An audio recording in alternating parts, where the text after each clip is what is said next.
On a quiet street in a small town, everyone knew their neighbors' names. They knew their cars, their dogs, their morning routines. But nobody truly knew the man who lived at number 42. For 3 years, he waved. He smiled. He brought over cookies during the holidays. And for 3 years, he was hiding something that would shake this town to its core.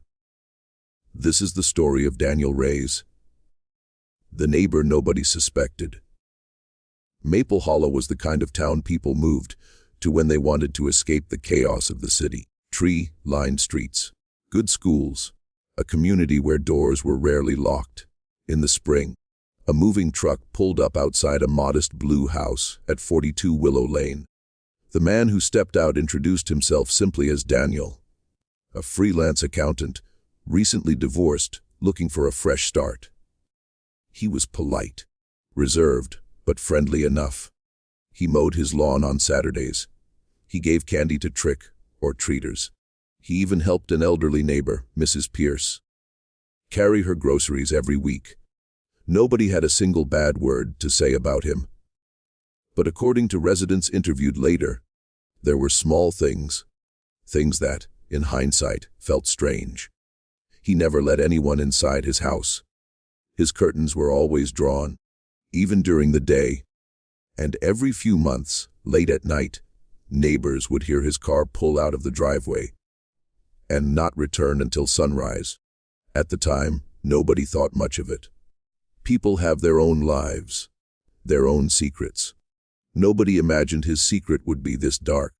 It started with Emily Carter, a 24-year-old barista who worked at a coffee shop 2 towns over. She was last seen leaving her shift on a Friday night. Her car was found the next morning in a grocery store parking lot. Keys still in the ignition, purse still on the passenger seat. No signs of struggle, no witnesses. She had simply vanished. Police treated it as a possible runaway case at first. Emily had mentioned to friends that she was stressed and thinking about starting over somewhere new. Her family didn't believe it for a second. She would never leave without telling us. Her mother told local reporters. She would never leave her car like that. Weeks passed, then months. The case went cold. Nobody connected it to the quiet man on Willow Lane. Why would they? He didn't know her. He'd never even been seen in that part of town. At least, that's what everyone believed. Over the next 2 years, 2 more young women vanished under eerily similar circumstances. Sarah Ningian, a nursing student, disappeared after a night shift at the hospital, and Jessica Ward, a waitress, vanished walking home from a late shift at a diner. In each case, a car left behind. No struggle, no witnesses, no trace. It was a sharp-eyed detective named Officer Maria Lopez who first noticed the pattern. All 3 women worked night shifts. All 3 vanished on a Friday. And all 3, she discovered after digging through old receipts and reward card records, had visited the same 24-hour gas station on Route 9 within 48 hours of disappearing. It was a small detail, the kind most investigators might overlook, but Lopez pulled the gas station's security footage from archive storage. Grainy, black, and white, time-stamped months apart, and in each video in the corner of the frame, barely visible, was the same car. A gray sedan, registered to Daniel Reyes. Lopez knew she needed more than a blurry gas station video to get a warrant. So she began quietly building a case. She discovered Daniel Reyes wasn't actually a licensed accountant. His credentials were fabricated. His real name, buried under a decade-old name change, connected him to 2 prior restraining orders in a different state. She obtained phone records, bank statements, and most damning of all, a storage unit rented under a shell company, paid for in cash every month for the past 3 years. When Lopez finally secured a warrant and police entered that storage unit, what they found stopped them cold.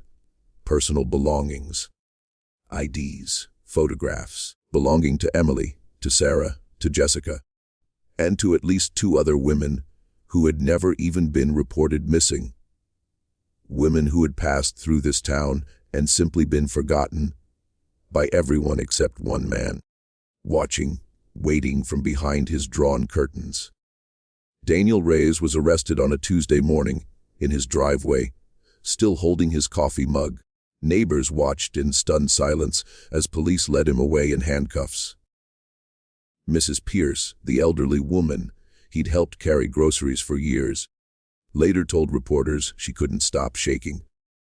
"He waved at me every single morning," she said. Every single morning. During the search of his home, investigators uncovered a hidden basement room, soundproofed and accessible only through a false bookshelf. The evidence collected would eventually connect Reyes to the disappearances of 5 women over a 6-year period across 2 states. Daniel Reyes' case became a chilling reminder of something investigators say often, but that most of us never truly believe. Danger doesn't always look dangerous. It waves to you in the morning. It brings you cookies during the holidays. It helps you carry your groceries. The 3 women who lost their lives were not careless. They were not naive. They simply lived in a world where they had no reason to suspect the quiet man next door. Officer Lopez, whose persistence cracked the case, said something in her final interview that stayed with investigators long after. "The scariest part isn't that monsters exist. It's that they know exactly how to look like everyone else." If this story kept you on edge, that's exactly the point.